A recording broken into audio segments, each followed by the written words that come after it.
Hello, I'm Dr. Megan Mello. I'm a family medicine physician as well as an obesity medicine specialist, and today we are going to be talking about what many people have heard over and over again when it comes to weight, that it's simply a matter of calories in, calories out. I wish it were that simple, right? If it were that simple, people wouldn't struggle with their weight because they would solve the math problem and move on. But we're going to dive into more detail today about why this math equation is doing us wrong. So what most of us have heard is that we simply need to eat less, move more, and then we'll solve the weight problem for forever. It gets even more tricky than that because some of the original medications that were first FDA approved almost 60 years ago now, like phentermine, were prescribed for short-term use. They were prescribed for up to 3 months at a time. And it was thought that if we just did that for a while, we would lose the weight and we would go back to being, kind of balanced and healthy just automatically. We just needed a kickstart. A lot of people have also had this notion when it comes to diet and exercise, right? We might crash diet to, get some extra weight off, and then we think, okay, now it's fixed, and I go back to whatever I was doing before, right? Similarly, we might, increase our exercise and be really intense about it and have this idea that we'll just get the weight off and then we don't have to worry about it. What the science shows and what people's real lived experience is that we have to keep doing whatever we do to lose the weight for the long term, right? We have to keep eating in a certain way, or moving our body in a certain way, or managing our stress in a certain way. All those key components, we have to keep doing those things. If we take a medication, or if we use surgery to help with weight loss, we also have to continue those changes, right? There's a lot of myth that's tied up with this idea that we can just rapidly lose the weight by making some changes, either often in our nutrition or in our exercise, that we solve the math problem and then things go back to normal. But sadly, human biology shows that this is not the case. And there's many reasons why that's true, and some of them are physiologic and some of them are habit. So we'll talk more about that, but it's really important that we keep that big picture in mind, that whatever we do to lose the weight, we're going to need to keep doing in order to maintain the weight loss. Now, the first part of this equation, and I will say this, nutrition is a very important component of weight loss, but the first part of this particular equation is it just says eat less, right? There's this idea that we can just calorie restrict, and sometimes that means excluding food groups, sometimes it just means cutting down on calories, and we simply do that and it's going to result in weight loss. And what people will tell you is that it's much more complicated than that, because eating less is a challenge. And let's look at why. When people eat less, right, when their bodies are used to eating a certain amount, people will often have hunger, right? They'll tell me, I couldn't stick with that because I was just so hungry. Hunger is a very real problem. It is a physiologic sensation. And yes, there are different sort of types of hunger. There is physical hunger. There's kind of emotional hunger, where we've got cravings. We might have oral hunger, it's called, right? Where we're really just kind of craving a certain taste, right? We might be comfort hungry, right? We, have had a difficult day and we're really looking to treat ourselves, but we're not feeling that physical hunger. There's a lot of different kinds of hunger, but when we really look at physiologic, physical hunger, we actually find that hunger increases with weight loss. And the more often our weight goes up and down, the more hunger we will feel. There are actual changes in the hunger hormones, both the hormone called ghrelin that is released and actually gives us that physical hungry feeling, as well as the hormone leptin, which is the hormone that's responsible for fullness. When we have had our weight go up and down and up and down, our ghrelin levels, our hunger hormone levels tend to, increase over time, and our leptin levels actually decrease. That's right, we actually will be less full, less satisfied with the foods that we're eating. So people's very lived experience, right, where it gets harder and harder each time they go up and down on the scale, is very true in terms of what we see with those hormones. Outside of the physical and physiologic hunger, though, right, it is difficult to eat less for so many other reasons, right? Sometimes it has to do with sort of labeling foods good and bad. Sometimes it is stress eating. Sometimes it is feeling deprived. Sometimes it is eating with other people and wanting to eat the way that they eat. Sometimes people are having binges, right? They're having sort of uncontrolled moments where they're eating much more than usual. Sometimes people will feel that their life doesn't have any pleasure anymore when they are cutting calories, especially if they're using a lot of sort of harsh self-talk and negative criticism of their own bodies and their eating habits, right? We can be very deprived of pleasure, and that makes weight loss a really difficult experience for people. So it is very important that we consider all of these things when we are just getting this blanket message of simply eat less. What do we need to do instead? When I'm first working with someone and we're talking about these nutrition components, right, we're talking about the foods that we're eating, there are a lot of different factors that we need to consider, right? Some of it is data, such as our weight, our height, our blood pressure, our blood sugars, some of those metrics that we use, right, which are important, but they're only a small part of the picture. Right? They're important for us to assess, especially when we're using insurance to pay for things. BMI, unfortunately, is the language in which we communicate with the insurance company about who qualifies for medications and who doesn't.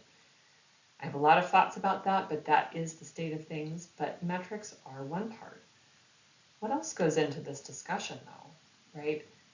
We have to take into account who prepares the food, right? Do you cook at home? Does someone else cook for you? Do people constantly bring you food? Do you order out a lot? Do you work in a place where there's food around you all the time? There's a lot of different scenarios in our food environment. And unfortunately, you can't even go to the grocery store without being hit by, extra snacks everywhere. There might be samples. There might be, the coffee stand. There's all kinds of food around us all the time. We get cues to eat all the time. This makes it very challenging, especially if you're someone who has a lot of food chatter when you're trying to lose weight, right? If you're constantly having a lot of thoughts about food and you see food everywhere, it becomes really hard to modify your food intake in that situation. Other things that are really important in this conversation is, what do you actually like to eat? What do you eat now? What do you like to eat? What do you not like to eat? Right? If I tell people that they have to eat kale and they hate kale, we're not going to have a very productive session, right? We're not going to really make any progress. Now, it might be that we need to think about fruits or vegetables differently, or foods that we typically don't enjoy. We might want to try them again. But if I tell you that you have to eat food that you hate and never have foods that you enjoy, it's going to be a pretty short relationship, right? We have to take into account those food preferences. The other thing that comes up frequently is thinking about foods that we can't have. And I don't like to start with that. I really like to think about what foods can we have more of. That might be more fruits and vegetables for some people. It might be more protein and fat for others, especially if you are of the low-fat era, right? The 1980s and 90s that taught us that fat is bad. Sometimes we actually need to increase the proportion of those foods in our diet, right? We might need to eat more nuts and seeds. We might need to eat more protein, and that might be meat for people who eat meat.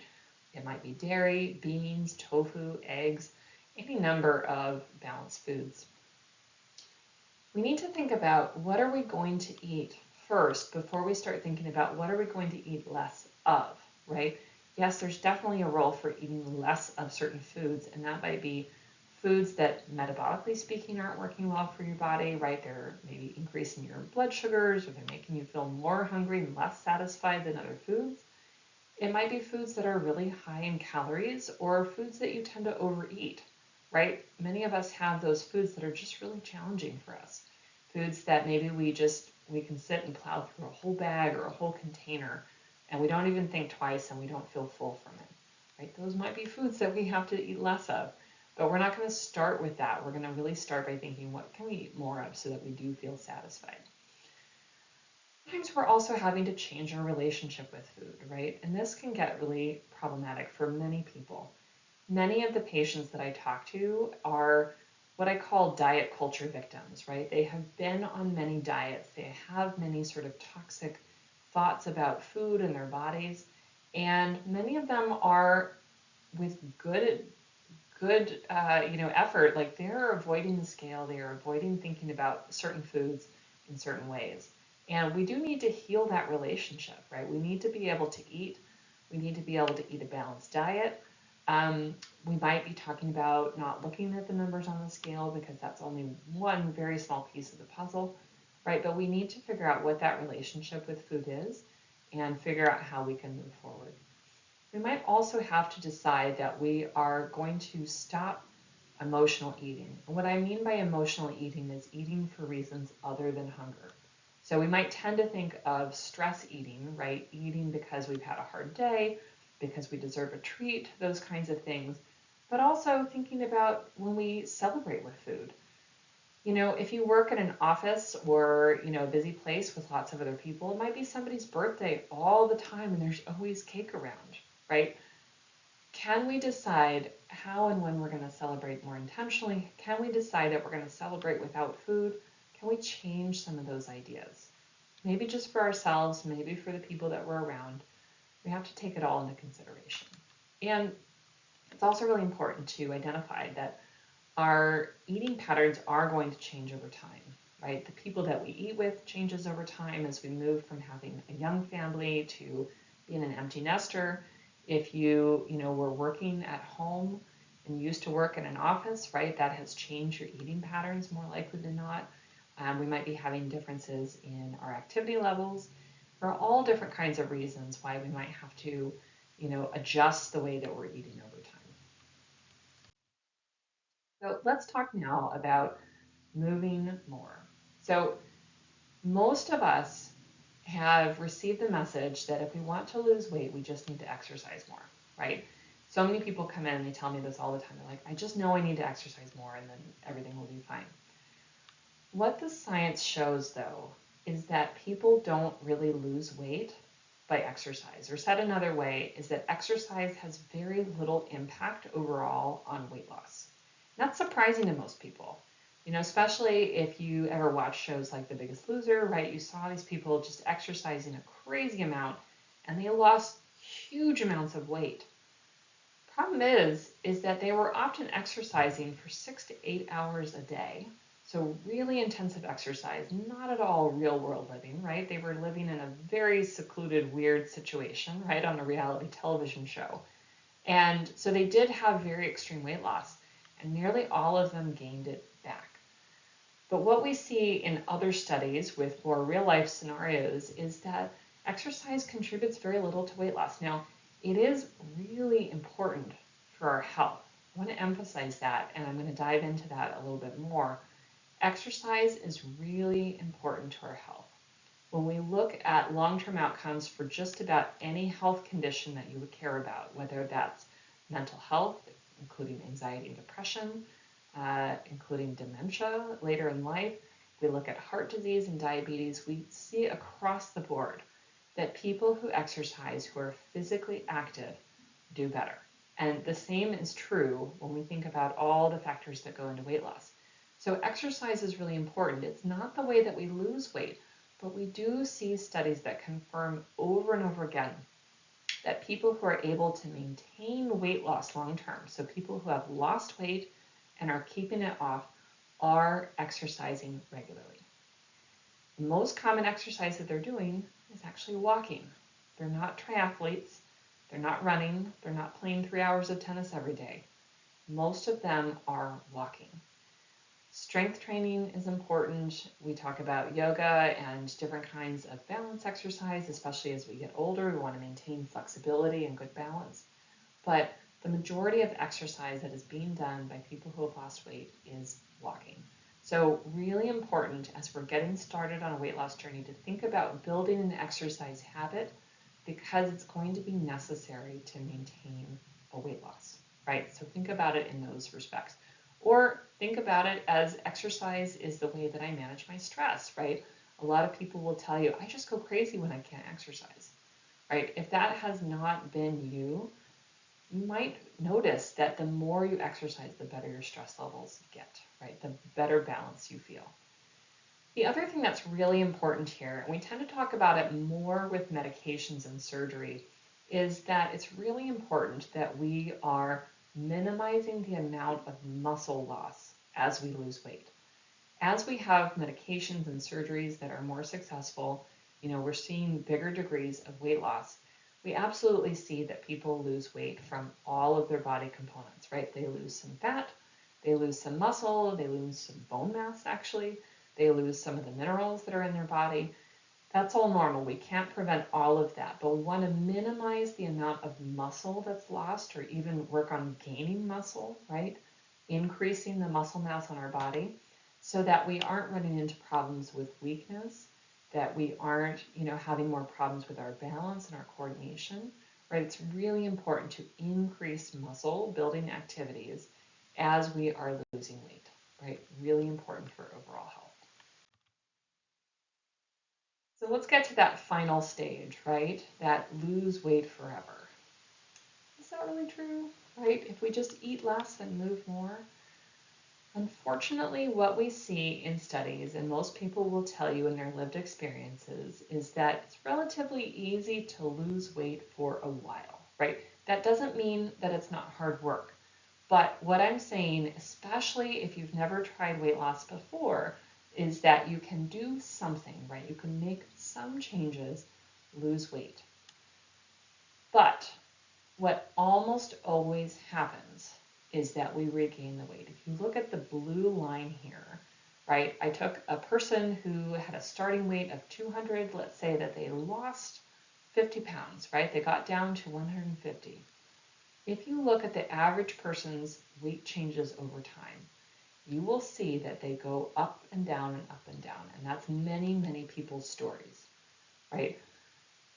Now, part of that is sticking to this idea, right, that whatever we do to lose the weight, we have to keep doing, right?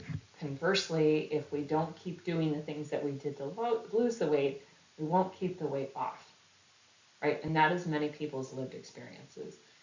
Many people come in and they tell me they've had success with keto diet, for example, in the past. They tell me, I lost 50, 60 pounds, and then I stopped doing keto, and then the weight came back on. That's very common. I was training for a marathon, and I was running, 10 miles a day every day, and then I stopped training for the marathon, and I gained the weight back, right? I took phentermine for a while, and and then my doctor took it off me, and it worked really well, but then I gained the weight, right? All of these things are very common. And we need to get rid of this notion that our weight problem is fixed simply by losing weight the first time. Now, there are physiologic changes why this occurs.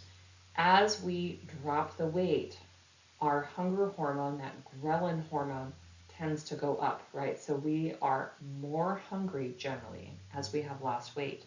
And that fullness hormone, leptin, also decreases. So we are less satisfied with the meals that we're eating. And this pattern gets worse and worse the more often we go up and down, unfortunately. So this is a situation in particular where medications might be very helpful because instead of going up and down, we're doing something that helps to overcome that biology. The same is true of surgery. Now, I don't want to suggest that everybody needs medication or surgery to lose weight. I don't want to suggest that at all. But I do think that these tools are underutilized because we have been ignoring this physiology. We haven't understood it. It's still not well taught in many places. And we have to really listen to people's experience, right? You might be able to lose weight sometimes very quickly by making some changes, especially sort of more extreme changes, right? Like keto diet or, really intensive exercise program.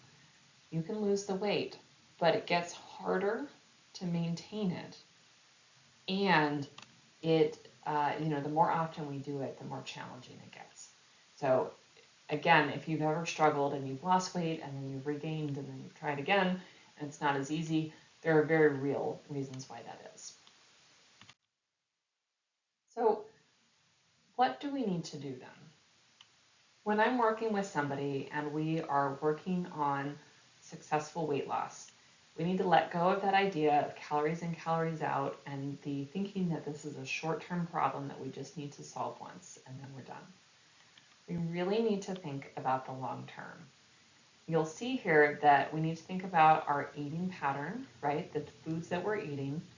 And I might refer to that as a diet, but I don't mean like a weight loss diet. I mean just diet as the collection of foods that you typically eat, right? We need to have a sustainable, intentional, balanced nutrition plan. That sounds really boring, and it doesn't mean that it excludes all foods that we like. It just means that we need to really think about the long term and make long-term changes, right? It might mean that we need to eat more fruits and vegetables. We might need to eat more fiber. We might need to eat more protein and fat, right? We need to eat in a way that is balanced in terms of the nutrition profile, as well as, foods that we don't hate, right? Not all foods, not every meal needs to be, this pleasurable, wonderful, amazing experience, but it shouldn't be torture either, right? We need to find a balance. Physical activity, same words there, intentional, sustainable, balanced, right? Ideally, we want a mix of some cardio exercise, cardiovascular that really, sort of gets our heart rate elevated, as well as some strength training, some balance activities. We need to be able to find activities that we can do in the long term, although of course that can change over time, but what shouldn't change is that we are exercising. We need to be physically active to maintain that weight loss. Another really key component of successful long-term weight loss is stress management, especially if you're someone who's been a stress eater. If you have traditionally turned to food for comfort, to help with your big emotions, to numb out, we need to come up with a different plan, right? We need to work on better mental health. And that can be traditional treatments such as medications or therapy or both, but it's also just thinking long term about how we deal with our emotions, how we allow ourselves to feel things, how we think about food, how we sleep, how we think about ourself and, kind of our bodies. We need to make sure that all those things are balanced as well. And then, a fourth really key component that will be true for people is additional tools. Now, that might be medications to achieve and sustain weight loss. These are long-term medications. They are not temporary fixes. We don't use them short-term and then take them off. We use them long-term. That's really important to know.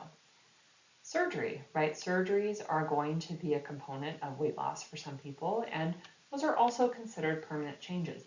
Not to say that every surgical outcome is maintained in the long term, right? People can learn to, eat in a way that sort of stretches out their surgical changes, right, and leads to a bigger stomach, and then they're eating more again. There's many challenges like that, but we think of bariatric surgery generally as a long-term solution, right? And these things are tools. They don't do all the work for us. They don't automatically make us healthier. They are just a piece of the puzzle. So I hope that this has been helpful in giving you a little bit more information on, where the calories in, calories out equation is missing the mark. And to let you know that if you've struggled with this, if you have felt like you have been a failure because you haven't been able to make the calories in, calories out equation work for you, I hope now that you can see that the problem is the equation.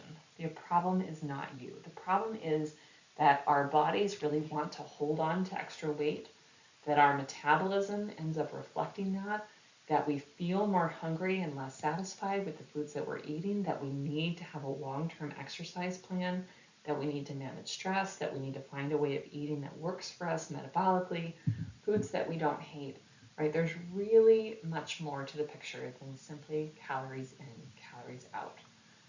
Thank you for watching today. If you are someone who is looking for support around your weight and you are in the greater Seattle area, you can find me at finneypcw.com, Finney Primary Care and Wellness up in the Finney Ridge neighborhood of Northeast Seattle. I hope you have a wonderful rest of your day, and until next time, take care.